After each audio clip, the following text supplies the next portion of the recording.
Hello friends, welcome back to my YouTube channel. तो friends, अभी मैं सुबह सुबह नहा के हो रही हूँ यहाँ पे रेडी। और मेरे सारे आधे से ज़्यादा काम फिनिश हो चुके हैं। उसके बाद फिर मैं आ जाती हूँ यहाँ पे किचन में आने के बाद गैस पे एक बार कपड़ा मारेंगे और जो भी उसकी चीज़ मैं धो के रखी थी रात में ही उसको अच्छे से जमा लेंगे। और सुबह सुबह नहा धोकर अगर किचन में काम करने आओ ना तो मतलब बहुत अच्छा लगता है और बहुत अच्छी बात भी है। नहा धोकर ही खाना बनाना चाहिए। बट हाँ, कोई इमरजेंसी है और आप बिल्कुल भी ये चीज़ नहीं कर पा रहे हैं तो वो अलग बात है। लेकिन कोशिश रहनी चाहिए कि हमेशा अच्छे से नहा धो के उसके बाद फिर किचन में आए। तो देखिए, यहाँ पे मैं कट कर रही हूँ पत्ता गोभी। आज बनने वाली पत्ता गोभी और आलू की सब्ज़ी। तो यहाँ पे मैं इसको कर रही हूँ फ्राई। तो उसके बाद इसमें पत्ता गोभी ऐड कर देते हैं, इसको अच्छे से भूनने के लिए रख देते हैं। क्योंकि पत्ता गोभी की सब्ज़ी सूखी सूखी और ऐसे ड्राई सी रहती है तो बहुत टेस्टी लगती है रोटी के साथ खाने में। तो उसके बाद देखिए ये सब्ज़ी बन रही है। उसके बाद फिर मैं रोटी भी यहाँ पे स्टार्ट कर दूँगी। सब्ज़ी को साइड शिफ्ट कर दी हूँ, रोटी भी मैं बनाऊँगी क्योंकि हस्बैंड जाने वाले हैं, टिफ़िन रेडी करना है फास्ट। तो बस मैं उसी में लग गई हूँ। उसके बाद रोटियाँ यहाँ पे बेलेंगे। और गर्मियों में सबसे बड़ा टास्क होता है कुकिंग, मतलब खाना बनाना बहुत मुश्किल का काम होता है, स्पेशली रोटियां। क्योंकि रोटी बनाते बनाते इतनी गर्मी होती है जिसकी कोई लिमिट नहीं है। मतलब पूरा पसीने से एक बार इंसान नहा लेता है। पर ठीक है, अभी काम है वो तो करना ही पड़ेगा, चाहे गर्मी हो, बरसात हो या ठंडी हो। तो देखिए यहाँ पे रोटियाँ मैं फटाफट से बना लेती हूँ। और ये बात है कि हम लोग सिर्फ 2 ही लोग हैं तो हम लोगों को सिर्फ 8 रोटी या कभी कभी 10 रोटी इतनी सेकनी होती है मुझे। लेकिन जिनके घर में बहुत सारे लोग होते हैं, जिनके घर में जॉइंट फैमिली होती है, वहाँ की फीमेल्स को बहुत ज़्यादा मतलब दिक्कत होती होगी। क्योंकि इतने सारे लोगों के लिए एक साथ खाना बनाना और भी डेली तो बहुत मुश्किल का काम होता है। और स्पेशली रोटी के टाइम पर बहुत ज़्यादा गर्मी होती है। और मम्मी मुझे बोलती है कि तू बहुत बड़ी साइज़ की रोटियां बनाती है, बट मेरे ससुराल में ऐसी ही रोटियां बनती है, बड़ी बड़ी। तो देखिए यहाँ पे बन गई है रोटी। उसके बाद फिर सब्ज़ी भी ऑलमोस्ट रेडी हो गई है। तो चलिए उसके बाद फिर सब क्लीन कर देते हैं जो भी बचा हुआ है। उसके बाद फिर टिफ़िन पैक करते हैं। तो देखिए यहाँ पे सबसे पहले मैं पैक कर रही हूँ रोटी। उसके बाद फिर यहाँ पे मैं पैक करूँगी सब्ज़ी। तो देखिए सब्ज़ी भी पैक कर देते हैं। और इस बीच में हस्बैंड भी उठ के नहा के रेडी हो गए हैं। तो चलिए अब ये वाला काम तो फिनिश हो गया मेरा। तो देखिए यहाँ पे हस्बैंड भी हो गए हैं रेडी। और फिर उसके बाद कल ही शाम को ये अच्छे से पूरे कार को वॉश करा के लेके आए हैं, अंदर से भी बाहर से भी। लेकिन पता नहीं किसी ने, शायद कोई बच्चा होगा, उसने च्युइंगम चिपकाते हुए गया है। तो चलते चलते शायद उसने चिपका दिया होगा। और बच्चे तो शरारती होते ही हैं। बट दिक्कत ये है कि कल ही वॉश करके लेकर आए थे। उसके बाद फिर हस्बैंड थोड़ा सा अच्छे से कपड़े से जो डस्ट है वो क्लीन कर रहे हैं। और यहाँ पे देखिए ये पोंछ रहे हैं च्युइंगम, ऐसे हाथ से ऐसे वो करते गया होगा जो भी बच्चा होगा वो। उसके बाद फिर अच्छे से पोंछ लेते हैं क्योंकि यहाँ पर डस्ट बहुत ज़्यादा है तो पूरी की पूरी डस्ट बैठ जाती है। और हस्बैंड को गर्मी भी हो रही थी क्योंकि सुबह सुबह बहुत ज़्यादा धूप यहाँ पे चालू हो जाती है, एकदम गर्मी लगना स्टार्ट हो जाता है। उसके बाद फिर थोड़ा सा ये गाड़ी को ठंडा कर रहे क्योंकि खड़े खड़े भी गर्म हो जाते हैं। उसके बाद फिर हस्बैंड निकल गए हैं जॉब के लिए। उसके बाद चले हम भी अपने काम में लग जाते हैं। तो यहाँ पे फिर मैं लोड कर रही हूँ डिशवॉशर में बर्तन, क्योंकि कल हमारे यहाँ फिर से लाइट की दिक्कत हो गई थी। हमारे यहाँ मतलब हाफ घर में लाइट थी, हाफ घर में लाइट नहीं थी। क्योंकि शायद फेस का कुछ प्रॉब्लम था, कुछ एक फेस था कुछ फेस नहीं था, ऐसा बोल रहे थे। तो उसकी वजह से क्या हुआ था कि हॉल की लाइट थी, मतलब हॉल की कुछ बोर्ड्स की लाइट थी, कुछ बोर्ड्स की लाइट नहीं थी। और बेडरूम की लाइट थी, किचन की भी लाइट थी, लेकिन जो एक्स्ट्रा वाला रूम है जहाँ पे वॉशिंग है उस रूम की लाइट नहीं थी। और जो बाथरूम के सामने वाला जो बोर्ड है जिसमें से डिश वॉशर के लिए वहाँ से कनेक्शन लेकर आए, वो वाले बोर्ड में बिल्कुल भी लाइट नहीं थी। तो इस वजह से मैं डिश वॉशर में लोड नहीं कर पाई कल बर्तन। तो देखिए यहाँ पे नीचे वाला सेक्शन जम गया। उसके बाद मैं फटाफट से ऊपर वाला सेक्शन भी जमा लेती हूँ। और इसमें मैं जो सुबह वाले बर्तन हैं वो भी ऐड कर दी हूँ, जो कुकिंग के टाइम यूज़ हुए हैं वो वाले। तो उसके बाद फिर इसमें मैं देखिए स्पून जमा रही हूँ। तो स्पून के लिए इसमें अलग से दिया हुआ है ट्रे, जिसको मैं मोस्टली यूज़ नहीं करती हूँ, बहुत कम यूज़ करती हूँ। क्योंकि सारे जो चम्मच है छोटे वाले वो इसमें आराम से आ जाते हैं, तो मैं इसी में जमा लेती हूँ। तो देखिए चम्मच भी जम गए हैं। उसके बाद फिर इसमें ऐड कर देते हैं टैबलेट ऐड करने के बाद बंद कर देंगे दरवाज़ा। और फिर इसका टाइमर सेट करने के बाद फिर मैं आ गई हूँ यहाँ पर वॉशिंग में कपड़ा डालने के लिए। तो जो हस्बैंड के ऑफिस वाले कपड़े थे वो सारे मैं इसमें डाल रही हूँ। तो वो मैं इसमें लोड कर दूँगी। उसके बाद फिर इसमें ऐड करेंगे लिक्विड ऐड करने के बाद फिर इसमें भी लगा देते हैं टाइमर। तो इसको 1 घंटा 16 मिनट का सेट की हूँ मैं। उसके बाद फिर मुझे यहाँ पे आटा रिफ़िल करना था, आटा ख़त्म हो गया था तो वो मैं इसमें डाल रही हूँ। क्योंकि इसके बाद फिर झाड़ू हो जाएगा तो झाड़ू में ये सारी चीज़ें निकल जाएगी आराम से, तो फिर कुछ ऐसे ख़राब सा नहीं लगता है। ये सारे काम झाड़ू के पहले हो जाने चाहिए। उसके बाद फिर देखिए मैं आ गई यहाँ पे सोफ़े की क्लीनिंग के लिए। तो सोफ़े की डस्टिंग करेंगे और साथ में अच्छे से पीलो जमाएंगे और कवर भी अच्छे से झाड़ा के जमाएंगे। तो मैं मोस्टली सुबह 5 बजे उठ जाती हूँ या मैक्स टू मैक्स 6 बजे तक तो उठ ही जाती हूँ। तो मेरा जो उठने का टाइम है वो डिपेंड करता है कि रात में हस्बैंड जॉब से कितना टाइम आ रहे हैं, क्योंकि एक टाइम लिमिट तक तो मेरा डिनर रेडी हो जाता है, बट उनका जो आने का टाइम है उसके ऊपर डिपेंड रहता है। कभी कभी वो एकदम 7 बजे आ जाते हैं, कभी 7:30 बजे, कभी 8 बजे, कभी 9 बजे भी आते हैं, कभी 10 भी बज जाते हैं, कभी कभी 10:30 11 भी बज जाते हैं। तो इसकी वजह से डिपेंड करता है, बट मैं कोशिश करती हूँ कि 5 बजे उठ जाऊँ। अगर वो भी पॉसिबल नहीं हो पा रहा है, किसी दिन बहुत लेट हो गया सोने में, तो 6 बजे तक तो मैं कोशिश करती उठ जाने का, क्योंकि अगर सुबह जल्दी उठ जाओ ना तो पूरे घर के काम बहुत अच्छे से हो जाते हैं और इनफ टाइम मिल जाता है दोपहर में आराम से जो भी एक्स्ट्रा काम है उसको करने के लिए।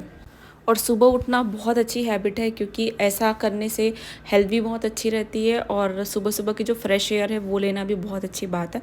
और अगर स्टूडेंट्स भी है तो उनको भी सुबह सुबह जल्दी उठना चाहिए, क्योंकि हमेशा बोलते हैं कि जो सुबह का पढ़ा हुआ होता है, जो मतलब सुबह के टाइम पे जो पढ़ते हैं वो हमेशा याद रहता है, क्योंकि उस टाइम हमारा माइंड बहुत शांत रहता है। और सुबह जल्दी उठ के सारे काम जो फिनिश हो जाते हैं उसके बाद ना आराम से दोपहर में एक्स्ट्रा आपके पैशन को फॉलो करने के लिए या फिर आप जो करना चाहते हो एक्स्ट्रा अपनी लाइफ में, उसके लिए आपको आराम से टाइम मिल जाता है। चाहे वो स्टिचिंग हो, कुकिंग हो, आप एक्स्ट्रा रेसिपी ट्राई करना चाहते हो न्यू न्यू, वो भी आप कर सकते हैं। आप वीडियो क्रिएटर हो तो वो भी आप आराम से कर सकते हो। तो इसके लिए ना सुबह उठ के सारे काम एक बार फिनिश हो जाए, उसके बाद फिर आराम से आप जो भी आपको करना है वो आप कर सकते हैं। उसके बाद देखिए सोफ़ा तो जम गया, उसके बाद फिर मैं सारी डस्टिंग कर लूँगी। उसके बाद फिर ये वाली जो बेडशीट है इसको भी मुझे अच्छे से झड़ा के जमाना है, तो मैं पिलो हटा लेती हूँ और अच्छे से बेडशीट को झड़ा के इसको जमा देंगे।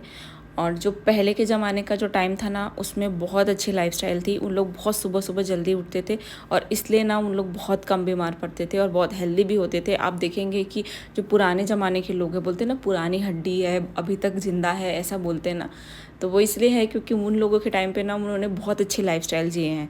और आजकल के ये हो गया है कि आराम से सुबह उठना है 9 बजे तक, 10 बजे तक, लेट से चाय पीना है और फिर सारी चीज़ें लेट होनी है, तो उसकी वजह से लाइफस्टाइल ख़राब होने की वजह से हम सबके हेल्थ पे बहुत ज़्यादा इफेक्ट आ रहा है इन सब चीज़ों की वजह से। लेकिन जो पहले का टाइम था वहाँ पे लोग एकदम लाइफस्टाइल ऐसी जीते थे कि अंधेरा होने के बाद 7-8 बजे वो सो जाते थे, सुबह सुबह उठ जाते थे, मतलब रोशनी निकलने के पहले ही। बट आजकल की लाइफस्टाइल में ये चीज़ पॉसिबल भी नहीं है। अब जैसे मेरा ही एग्जांपल ले लीजिए, अब मेरे हस्बैंड बहुत लेट आते हैं तो बिल्कुल मेरे लिए पॉसिबल नहीं है कि मैं 7 बजे या 8 बजे में सो जाऊँ। लेकिन हाँ, उसके बाद जैसे हस्बैंड आते हैं उसके बाद मैं कोशिश करती हूँ कि जल्दी सो जाऊँ ताकि नेक्स्ट डे मैं मॉर्निंग उठ सकूँ। क्योंकि जिस दिन अगर मैं 12 बजे सोती हूँ उस दिन फिर मैं सुबह 6 बजे उठ जाती हूँ, और जिस दिन पॉसिबल होता है उसके पहले ही सोने का, मतलब हस्बैंड जल्दी आ गए और हमारा डिनर जल्दी हो गया और मैं जल्दी सो गई, उस दिन तो मैं फिर 5 बजे उठ जाती हूँ। तो देखिए यहाँ पे फिर मैं ये वाली बेडशीट भी अच्छे से झड़ा के वापस इसको बिछा दूँगी। उसके बाद फिर पूरे बेडरूम को करना है झाड़ू। और डस्टिंग तो हो चुका है बेडरूम का, तो देखिए यहाँ पे बहुत अच्छे से मैं पूरी बेडशीट बिछा लेती हूँ। और मेरी हमेशा से आदत रही है, क्योंकि मैं बोर्डिंग स्कूल में पढ़ी हूँ तो वहाँ पे तो सुबह 4 बजे उठा देते थे। 4 बजे उठाने के बाद फिर वो एक्सरसाइज के लिए जो पूरा शेड्यूल होता है, इसकी वजह से ना आदत है सुबह से उठने की। बट हाँ, उसके बाद जब फिर मैं कॉलेज डेज़ में आई, कॉलेज के टाइम पे फिर बहुत सारी हैबिट चेंज हो जाती है। आप हॉस्टल में रहते हैं तो उस टाइम पे फिर मेरी बहुत सी हैबिट चेंज हो गई थी। लेकिन वापस फिर शादी के बाद से मैं सुबह बहुत जल्दी उठने लगी हूँ। तो देखिए यहाँ पे फिर मैं बेडरूम में लगा रही हूँ झाड़ू और अच्छे से कचरा निकाल लेंगे कोने कोने से बाहर। और एक सिस्टर का कमेंट आया था कि आपके घर में इन्वर्टर नहीं है क्या, जैसा मैं एक लास्ट व्लॉग में शेयर की थी कि लाइट नहीं था तो डिश वॉशर यूज़ नहीं कर पाए। तो हमारे यहाँ कोई यहाँ पे इन्वर्टर नहीं है, क्योंकि रेंटेड घर है और ऐसी कोई फैसिलिटी हमको यहाँ पे दी हुई नहीं है। तो बस यही है, लाइट के भरोसे रहना पड़ता है। जब लाइट होती है तो काम होते हैं, नहीं तो कोई काम नहीं होता। इलेक्ट्रॉनिक चीज़ों के जो भी है इस तरीके के अप्लाइंसेस वो हम बिल्कुल यूज़ नहीं कर पाते हैं। उसके बाद फिर मैं आ गई हूँ हॉल में आने के बाद फिर यहाँ पे भी मैं कर रही हूँ झाड़ू। और सुबह से ही टेम्परेचर बहुत ज़्यादा बढ़ा हुआ है, अभी भी बहुत ज़्यादा ऐसे गर्मी फील हो रही है। उसके बाद ये वाला जो टेबल है ये भी मैं हटा लूँगी और इसके बाद इसके पीछे को भी झाड़ू कर लूँगी, क्योंकि डेली तो मैं ये हटा नहीं पाती हूँ और उसके पीछे भी कचरा अच्छा खासा जमा हो गया, तो फिर इसको हटा के मैं अच्छे से कर लेती हूँ झाड़ू।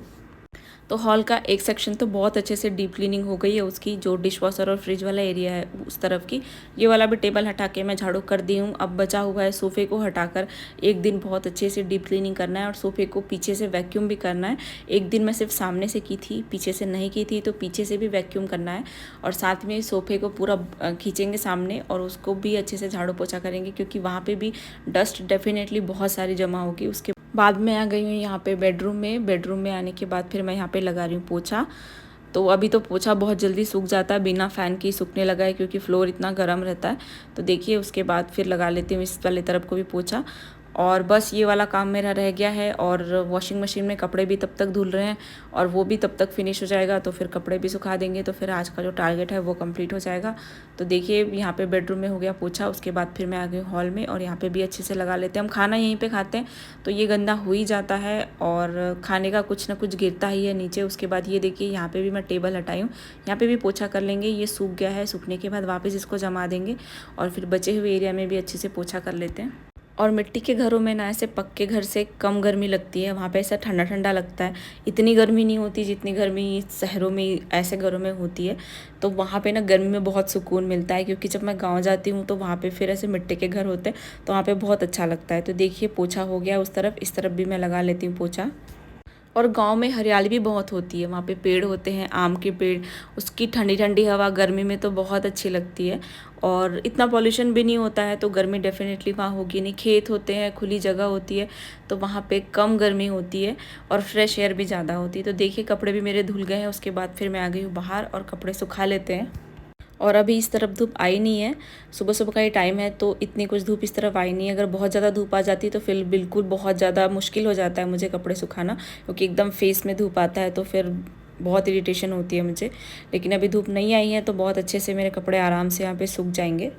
तो इस ब्लॉग को यहीं पे एंड करते हैं। तो अगर आप लोगों को मेरा ये ब्लॉग अच्छा लगा होगा तो प्लीज़ मेरे चैनल को सब्सक्राइब कीजिए, मुझे सपोर्ट कीजिए और ऐसे ही प्यार बनाए रखिए और मेरे सारे ब्लॉग्स देखते रहिए। तो मिलते हैं नेक्स्ट ब्लॉग में, तब तक के लिए बाय, टेक केयर, अपना ख्याल रखिए और खुश रहिए।